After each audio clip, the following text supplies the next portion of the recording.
Bonjour à tous. Dans cette vidéo, nous allons découvrir le théorème de l'énergie cinétique et le mettre en application dans deux exercices. Alors en première, vous devez savoir d'abord énoncer le théorème de l'énergie cinétique et savoir l'exploiter dans des situations relativement simples. Et on va donc découvrir comment exploiter ce théorème à travers deux exercices. Alors pour l'énoncé du théorème de l'énergie cinétique, il est le suivant. La variation de l'énergie cinétique d'un système est égale à la somme des travaux et des forces qui s'exercent sur ce système. On avait vu précédemment que le travail d'une force qui s'exerce sur un objet peut augmenter ou diminuer l'énergie cinétique.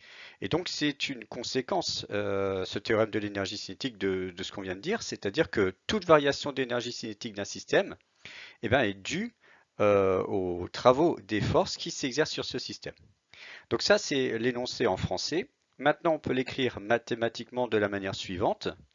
Variation d'énergie cinétique pour un système qui évolue d'un point A à un point B est égale à 1 demi de mvb carré moins 1 demi de mva carré. Alors évidemment, toute variation qui se note ici avec le symbole delta, je rappelle qu'on fait toujours grandeur finale, ici donc 1 demi de mvb carré, moins grandeur initiale 1 demi de mva carré. Et donc cette variation d'énergie cinétique, elle est égale à la somme des travaux des forces qui s'exercent entre le point A et le point B, et du point A vers le point B. Alors, le symbole somme se note sigma, donc somme des travaux des forces du point A vers le point B. C'est-à-dire le travail d'une force F1 plus le travail d'une force F2 plus le travail d'une force F3, etc. Alors, on va mettre ici, donc, nous avons la variation d'énergie cinétique qui est égale à la somme des travaux des forces qui s'exercent sur le système. Nous allons mettre en application ce théorème de l'énergie cinétique à travers l'exercice 3 qui est dans votre cours. Il s'agit d'un véhicule de masse 1 tonne qui est en mouvement sur une route horizontale et rectiligne à la vitesse de 80 km par heure. Sous l'action de son système de freinage, le véhicule s'arrête après avoir parcouru une distance AB de 50 mètres. Ici, il faut bien voir que le véhicule se déplace de la droite vers la gauche. Donc, du point A jusqu'au point B, il est soumis à trois forces qui sont indiquées, F1, F2, F3. Alors, pour l'instant, on ne connaît pas la nature de ces forces. Ça va être l'objet de la première question. Et donc, on voit que au point A, il a une vitesse de 80 km par heure. Et avec l'action de son système de freinage, il arrive ici au point B avec une vitesse nulle, puisqu'on dit qu'il s'arrête, après avoir parcouru une distance de 50 mètres. La première question est assez facile. Parmi les forces F1, F2 et F3, laquelle correspond au poids du véhicule et laquelle correspond à la force responsable du freinage? Le poids du véhicule, on le reconnaît bien, il s'agit de la force F1, une force verticale et orientée vers le bas. Quant à la force responsable du freinage, il s'agit de la force F2 qui doit s'opposer au déplacement du véhicule de direction horizontale. Donc ici, question assez facile, F1 correspond au poids du véhicule, tandis que F2 à la force de freinage. Question 2. On nous demande de donner l'expression du travail de ces forces, considérées comme constantes, lors du freinage entre A et B.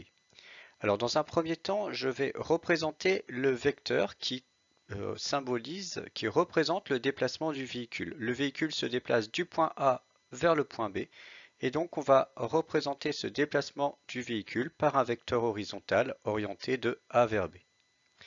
Alors, exprimons le travail de la force F1.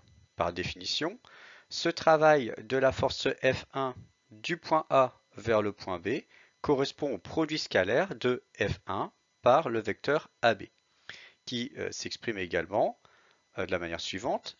F1, la valeur de la force F1, fois la distance AB, fois le cosinus de l'angle entre F1 et AB. Or, on voit que la force F1 est perpendiculaire au déplacement, au vecteur déplacement AB. Donc ici, nous avons un angle de 90 degrés entre le vecteur F1 et le vecteur AB. Alors, cos de 90 degrés, ça c'est quelque chose qui doit être bien connu de vous. Cos de 90 degrés est égal à 0. Donc ça va nous donner F1 fois 50 fois cos de 90, c'est-à-dire fois 0. Le travail de la force F1 est égal à 0 joule. C'est quelque chose qu'on avait déjà rencontré. Toute force qui est perpendiculaire au déplacement ne travaille pas, ne fournit aucun travail.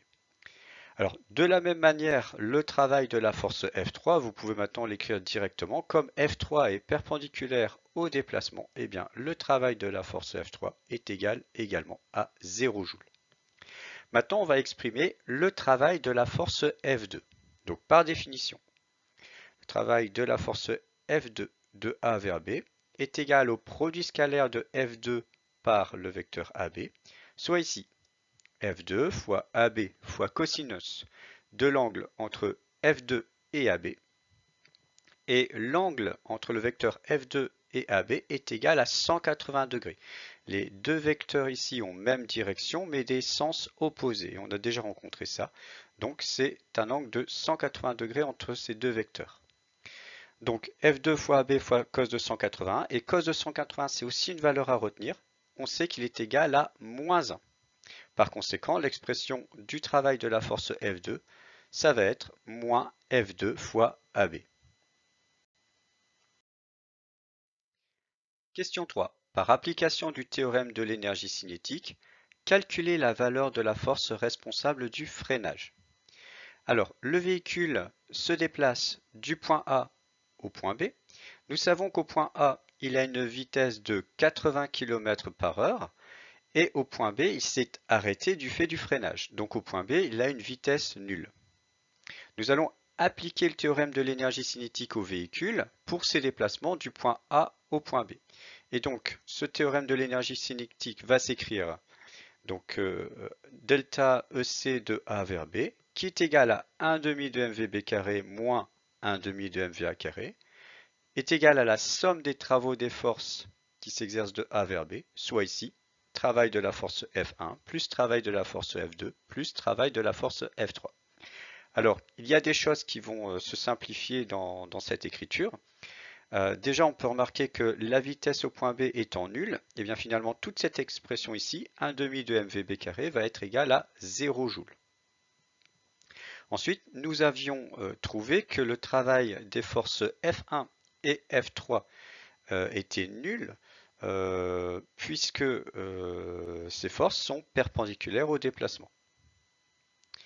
Et nous avions trouvé l'expression du travail de la force F2, ici, qui était égale à moins F2 fois AB.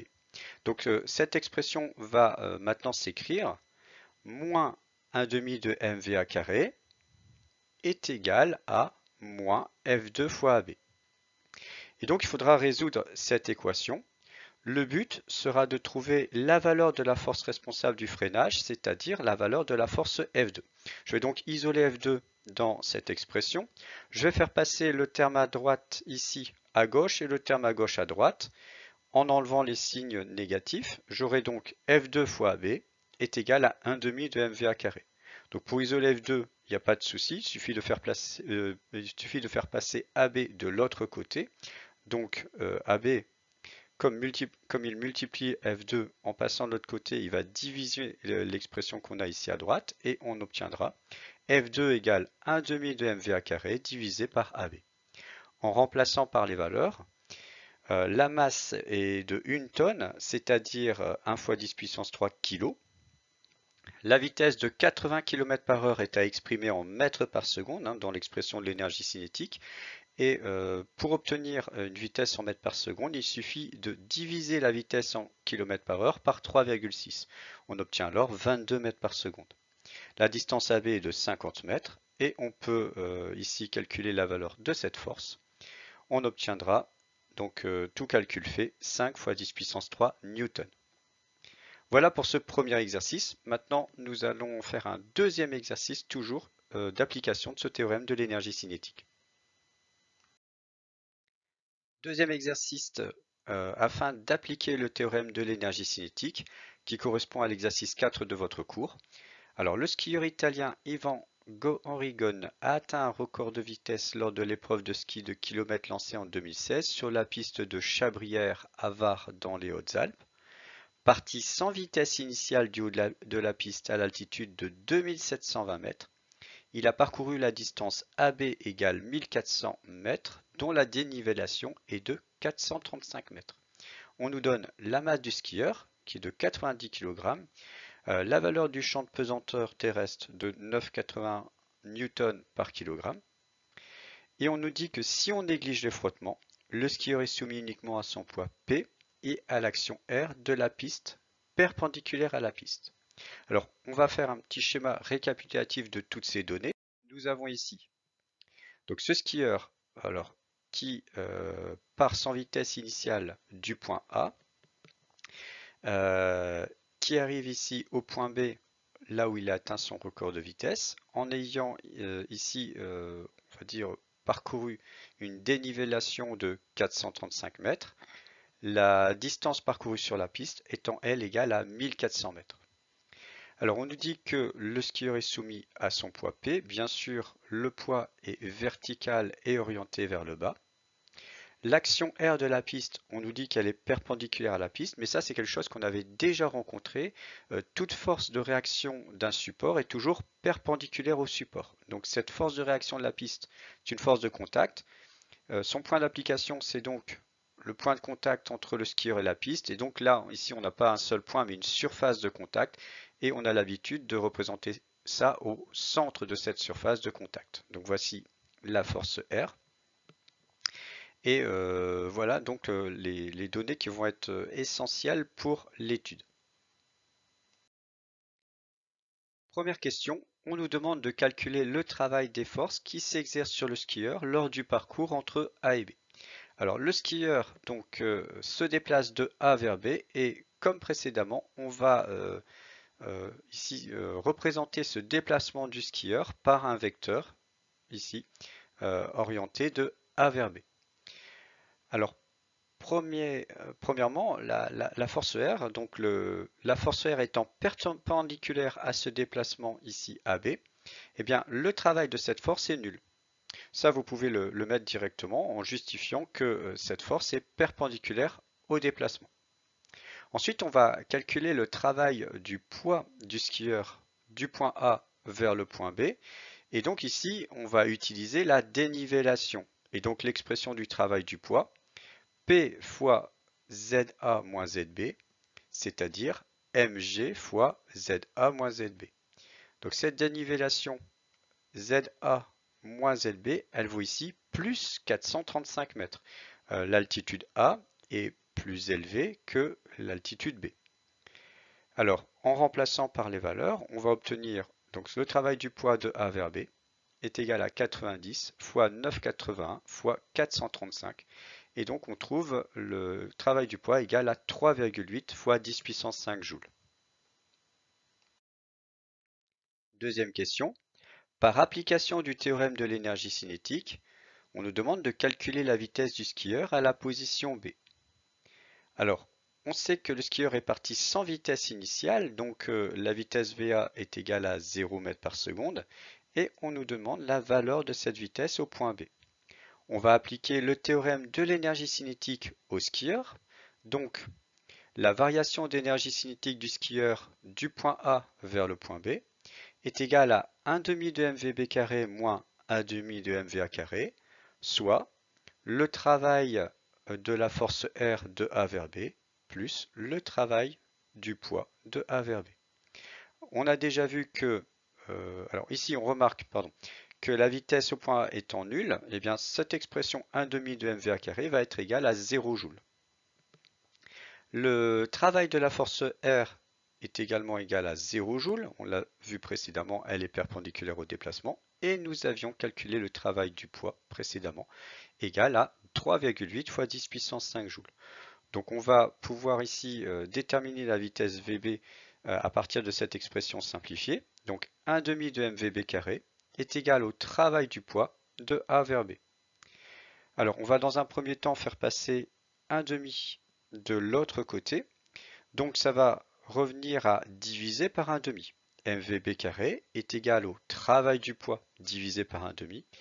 Mais n'oublions pas que diviser par une fraction revient à multiplier par son inverse. Donc, on va écrire ça de manière un petit peu plus simple. 2 fois le travail du poids. Le 1/2 ici, divisé par 1/2, ça revient à multiplier par 2. Ensuite, on va faire passer la masse de l'autre côté.